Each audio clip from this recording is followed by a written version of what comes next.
that was a great investment of my time. And when you understand that if I put in this time and I put in all this effort in this weight room and on this track, and then I see the results on the football field, that makes everybody want to be a part of it. So those are things that happen in your program that allows you to build trust. When those kids see themselves getting stronger, they see those maxes going up, they see themselves playing faster and building speed and beating kids running that they couldn't beat before. Hmm. Those are things that you can. Those are tangible things that you can touch in your program to let you know you're headed in the right direction. So we use those things as guideposts and guide marks to let us know that we're performing at that championship clip where we need to be. Hmm. Coach, how important is a administration and a principal? How important is that to like a football team or coach, head coach? That do that need to be important for the collective of that? Yeah, I mean you can talk to any championship program, and they will let you know that if you don't have the support of the administration, you're not gonna win it. Hmm. You can't hardly win a game Hmm. without the support of a supportive administration. Those people in that administration, um, they are looking for you to lead in the fashion that you lead on the football field. So we want to hire coaches that are just excited about teaching our scholars in the classroom as they're teaching those athletes on the football field. I want I want teachers of the year, you know, material type coaches.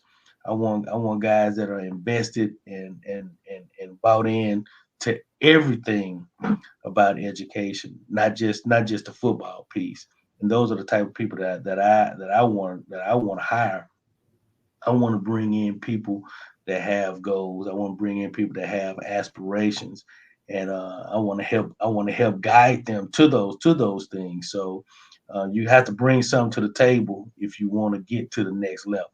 And if you want to get to the next level, I feel like there's some things along the way, some pieces of the puzzle that I can help you map down and put down to get you there. But you got to bring something to the table, and those are the type of that lends itself to your administration really trusting you on personnel issues. But you don't bring a bum in here, you don't bring in a guy that's not going to take care of business in the classroom. All they're going to do is focus on football.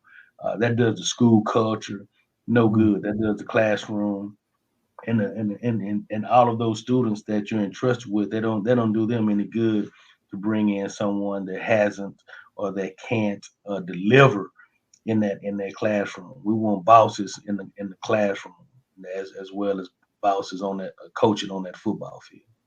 Boy, that's a nugget right there. That's a powerful nugget right there. Coach, you've had, and I don't want to do the numbers, at least five guys on your staff to get head coaching jobs, and that's lately in the past 5 years. That's so big, Coach. What does that say to you? How does that make you feel, Coach? Because to me, I mean, it's not a great compliment outside of maybe winning, but your guys come to your school and they get head coaching jobs. Speak to that a little bit. You know, I like to think that our operations and our organization is to the point to where a lot of people think that I'm doing something. I'm just what I'm doing is I'm just running the program.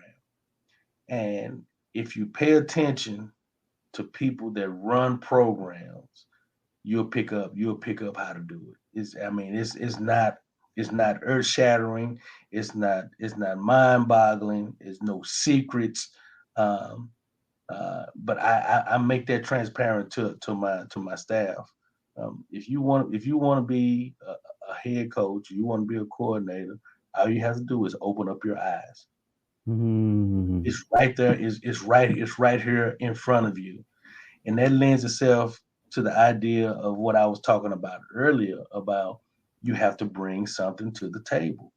Whatever you're bringing, when you leave my presence, it's going to be enhanced if you paid any attention.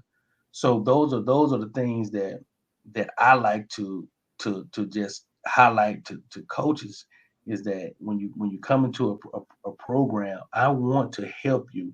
I've coached more than I will coach in the future. I'm going on year 27. So what I want to be able to do is what I call I'm in my legacy building phase right now.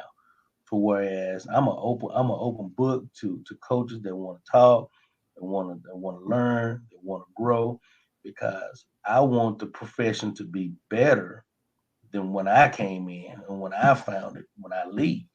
So um, I make it a point to try to be a teacher. I make it a point to try to convey ideas and thoughts where my guys can understand. Not I'm gonna do it just because Coach Lynn says to do it. I'm gonna try to give them the why I do it. And I think sometimes when you understand, I think that's the key to this generation. You know, people are always talking about millennial this and they don't do this. And so you have to be able, you have to be, in order to connect with a teenager in 2022, you have to be able to connect with them with the journalistic question: the who, what, when, where, why, and how. If Mhm. you're able to communicate that to them, they don't mind doing anything for you. And I think that's the difference. They understand the root of what you're trying to do, and when they understand the root of what you're trying to do, they'll go along with it. They'll go along with it. Or they if they disagree, they disagree. But at least they'll know why you're doing or why you're saying what you're doing. And that's what I think that's what happens with a lot of these coaches, is that they have the ability, they have the knowledge, they know the X's and O's, they know all of this, but they haven't been able to connect the dots. And that's what I help them to do. I help them to connect the dots to see how all of the small pictures fit into the big picture. And once they get in, that light bulb comes on, it's over. Coach, I've observed you on the field, and one thing that really stood out to me was your calm demeanor as a coach. You know, you're not going, crazy. And I'm not saying there's anything wrong with that. Is that come from being seasoned? Where does that come from to where you can kind of have a milder approach rather than being so up and down? Well, in my whole lot younger days, I was the energy guy. I was got people fired up. I was the guy that did the pregame stretch and all of that. I was that guy. Um, when I became a coordinator,